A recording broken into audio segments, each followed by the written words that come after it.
হ'ব দে তই টেনশ্যন নলবি তাৰ ব্যৱস্থা মই কৰি আছোঁ গৌৰৱক বেছি সময় অকলে এৰি নিদিবা একো হোৱা নাই অ' তুমি ছোৱালীজনী বেছি সহজ সৰল অকণমান টেঙৰ হ'বা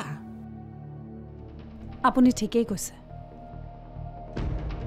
মই অকণমান টেঙৰ হ'ব লাগিব সেয়া মোৰ নহয় তোমাৰ দেউতাৰ আদেশ আজিৰ ভিতৰতে পঢ়ি ভালদৰে বুজি উঠিব লাগিব আমাৰ সকলোকে পইচাৰ দৰকাৰ হ'লে গৌৰৱৰ অনুমতিতহে উলিয়াব পাৰোঁ আৰু গৌৰৱৰ অনুপস্থিতিত তোমাৰ দেউতাৰ সন্মতি লাগিব বোৱাৰীজনীয়েতো গোটেই জীৱনটো এটা বিকলাংগৰ লগত কেনেকৈ পাৰ কৰিব কেইদিনমানৰ পাছতে তাক এৰি থৈ গুচি যাব এটা কথাটো মই বুজি উঠিলোঁ যোনে যি ভাষাৰে বুজে সেই ভাষাতেই বুজাব লাগে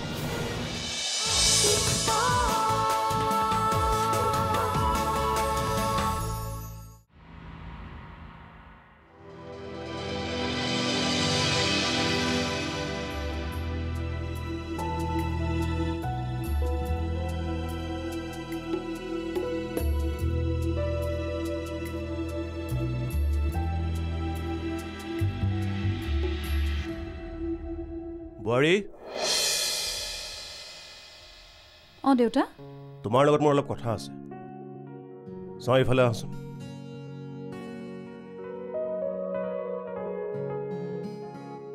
কওক দেউতা গৌৰৱ শাৰীৰিকভাৱে অসুস্থ হৈ পৰিছে তাকে ঘৰতে সোমাই বহি থাকিলে সি মানসিকভাৱে অসুস্থ হৈ পৰিব সি আচলতে এনেকৈ শুই বহি থকা ল'ৰা নহয় কষ্ট কৰি কাম কৰি ভাল পোৱা ল'ৰা ঘৰতে সোমাই বহি থাকিলে সি ডিপ্ৰেশ্যনত ভুগিব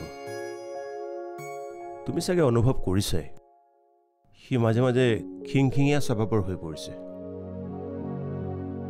অফিচলৈ যাব পৰা নাই একো এটা কাম কৰিব পৰা নাই সেইবাবেই মই জানো দেউতা আৰু মই এইটোও জানো যে তেওঁ বৰ্তমান হতাশাত ভুগিছে সেইকাৰণে তোমাক মই মাতি আনিছোঁ এতিয়া আমাৰ দায়িত্ব হৈছে গৌৰৱক ব্যস্ত কৰা হুইলচেয়াৰত বহিতো মানুহে কাম কৰিব পাৰে মই তাক দায়িত্ব দিম সি ঘৰত বহি বহিয়ে অফিচৰ কাম চম্ভালিব পাৰিব আৰু দৰকাৰ হ'লে মাজে মাজে তাক অফিচলৈকো লৈ যাম আপুনি ঠিকেই কৈছে দেউতা কিন্তু মোৰ বিশ্বাস আছে তেওঁক আমি অফিচলৈ লৈ যাব নালাগে এদিন তেওঁ নিজেই নিজৰ ভৰিৰ ওপৰত থিয় হৈ খোজকাঢ়ি অফিচলৈ যাব পাৰিব তেওঁ নিজৰ ভৰিত থিয় হ'বলৈ যি কৰিব লাগে মই কৰিম মুঠতে তেওঁ সুস্থ হৈ উঠিব লাগিব তোমাৰ দৃঢ়তা দেখি ময়ো অলপ সাহস পালোঁ গৌৰৱ ভাগ্যৱান তোমাৰ দৰে পত্নী এগৰাকী সি পালে সুখী হোৱা তোমালোক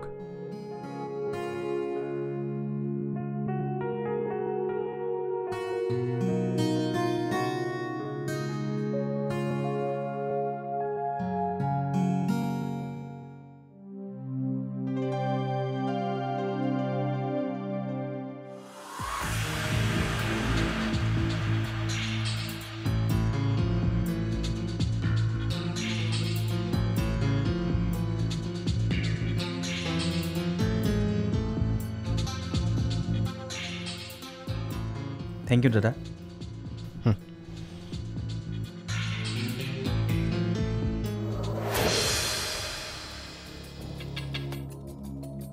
অফিচ টাইমত ঘৰত যে মানে ডকুমেণ্টছ এখনত দাদাৰ চাইন এটা লাগিছিল কি ডকুমেণ্টছ চাওঁ ফাইনেন্সৰ চাওঁ কি ডকুমেণ্টছ দেউতা মই চহী কৰিলোঁ দিয়া তাক যাবলৈ দিয়া যা তন্ময় তই যা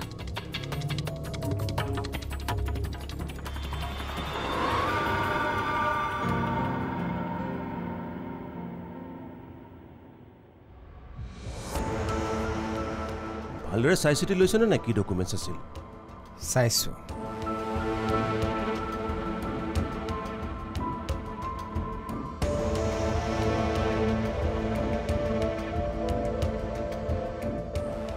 ইয়াক বৰ বিশ্বাস নকৰিবি ভালদৰে চাই চিতি চহী কৰিবি পিছে কি ডকুমেণ্টছ আছিল ন সি অলপ পইচা ল'ব বিচাৰিছে অফিচ জইন কৰিছেহে পইচা বিচাৰিবৰ হ'লেই নে এনেদৰে পইচা দি তাৰ স্বভাৱটো নষ্ট নকৰিবি আৰামত পইচা পালে মানুহে পইচাৰ মূল্য নুবুজে সি এতিয়া বিয়া পাতিছে দেউতা অলপতো পইচাৰ প্ৰয়োজন হ'বই দিয়াচোন হ'লেও পইচা ইনকাম কৰিব লাগিব সি কাম নকৰাকৈ ওপৰতে কেনেকৈ পইচা পাব সি দেউতা তোমাৰ কথা মই বুজি পাইছোঁ কিন্তু কোনো মানুহ এদিনতে জ্ঞানী হৈ নাযায় ভুল কৰি কৰিয়েইতো শিকে সিও এদিন পইচাৰ মূল্য বুজি পাব চোৱা এতিয়া অফিচটো চম্ভালিব পৰাকৈ ময়ো সক্ষম হৈ থকা নাই সিয়েতো চম্ভালিব লাগিব আৰু এতিয়াই যদি তাৰ আমি হাত ভৰি চব বান্ধি পেলাওঁ তাৰ কামত মনেই নবহিব লাহে লাহে সি বিদ্ৰোহী হৈ উঠিব আৰু মোৰ সম্পূৰ্ণ বিশ্বাস আছে তন্ময় পাৰিব আজি নহ'লেও এদিন সি যোগ্য হৈ উঠিব আৰু তন্ময়ো তোমাৰে ল'ৰা দেউতা ব্যৱসায় তাৰ তেজত আছে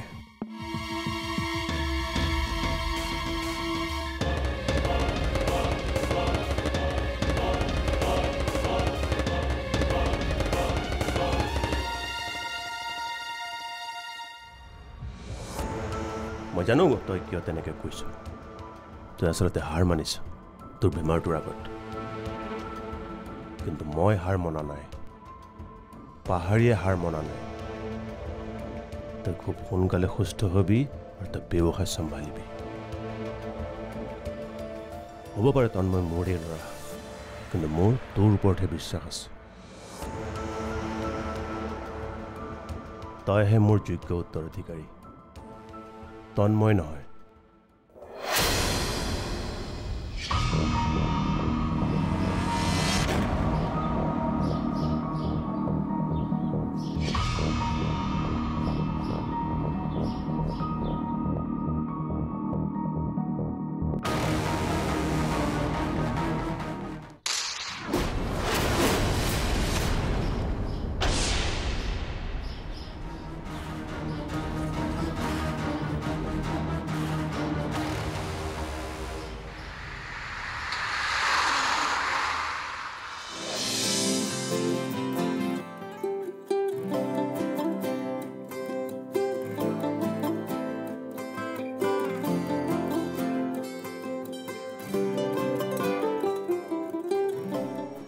থেংক ইউ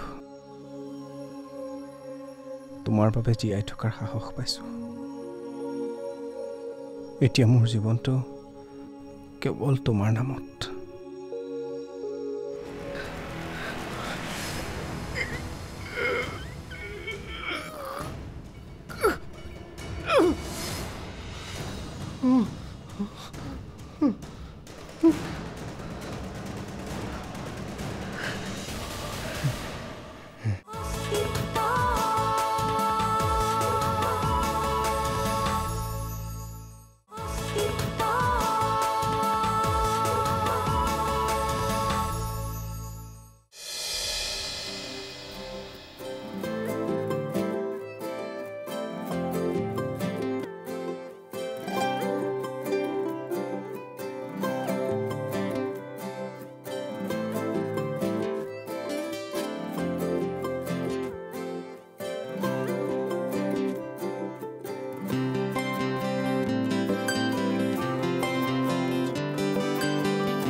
থেংক ইউ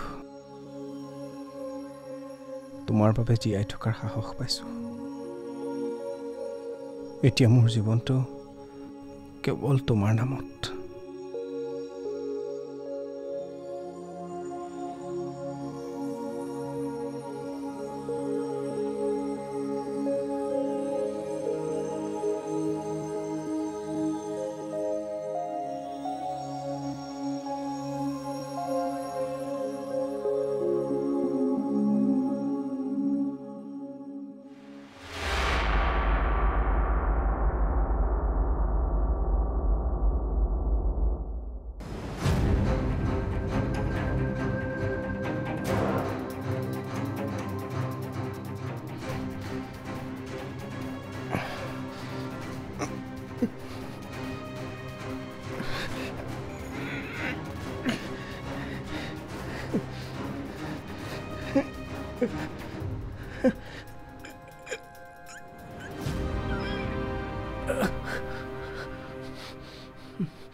বৰ পানী পিয়াহ লাগিছে কিয় জগাই নিদিলে কওকচোন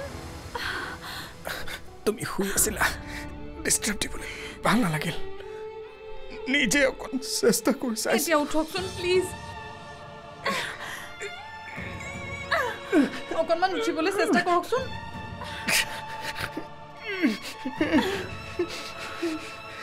তন্ময়ক ইমান গধুৰ দায়িত্ব দিব নোৱাৰি ছাৰ তন্ময়ে নিজৰ ব্যক্তিগত খৰচৰ বাবে অফিচৰ একাউণ্টৰ পৰা কালি 3 লাখ টকা উলিয়াই লৈ গ'ল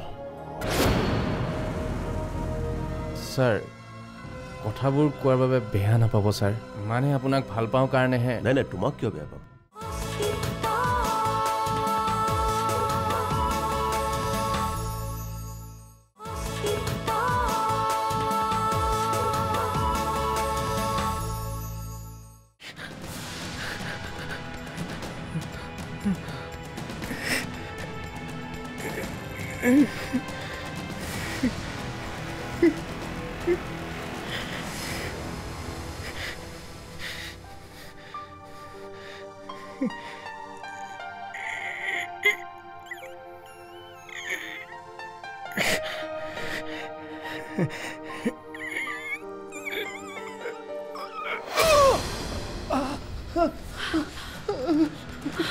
কি হ'ল আপোনাৰ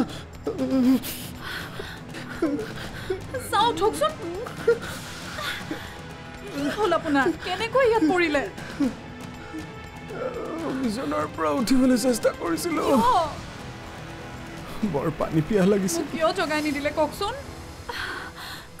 তুমি শুই আছিলা ডিষ্টাৰ্ব দিবলৈ ভাল নালাগিল নিজে অকণ চেষ্টা কৰি চাই এতিয়া উঠকচোন প্লিজ অকণমান উঠিবলৈ চেষ্টা কৰকচোন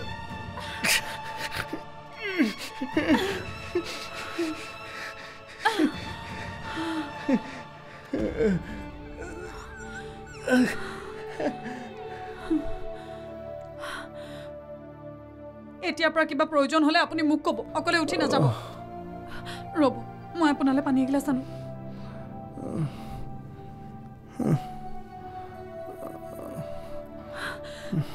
এগিলাচ লওক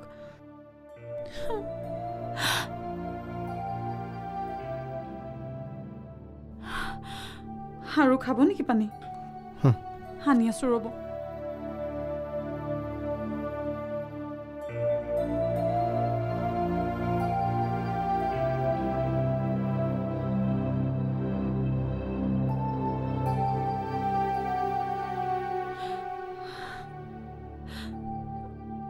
দুখ পালে নি?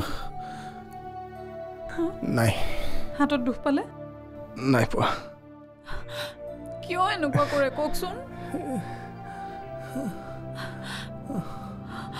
আজিৰ পৰা এনেকুৱা কাম নকৰিব। এতিয়া শুই থাকক বলক।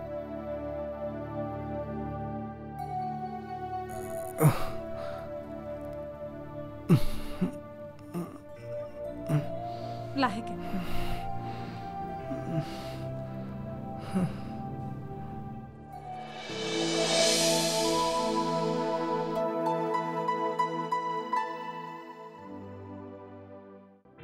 ছাৰ গৌৰৱৰ সলনি আপুনি দায়িত্ব নলয় কিয়?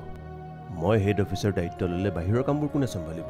নহয় মানে ছাৰ, কিয় তন্ময়কতো দায়িত্ব দিয়া হৈছিল, সি চম্ভালিব পৰা নাই নেকি? আচল কথাটো সেইটোৱেই ছাৰ। তন্ময়ক ইমান গধুৰ দায়িত্ব দিব নোৱাৰি।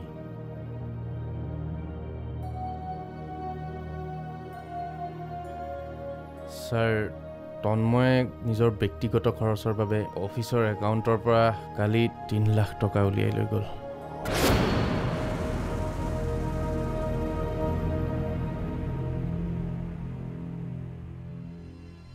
লাখ টকা? নাজানো ছাৰ, গৌৰৱে তাক ইমান টকা খৰচ কৰিবলৈ কিয় পাৰ্মিশ্যন দিলে। কালি আহিছিল সি গৌৰৱৰ ওচৰলৈ। মইতো ভবা নাই যে 3 লাখ টকা সি এদিনত উৰুৱাব। আচৰিত।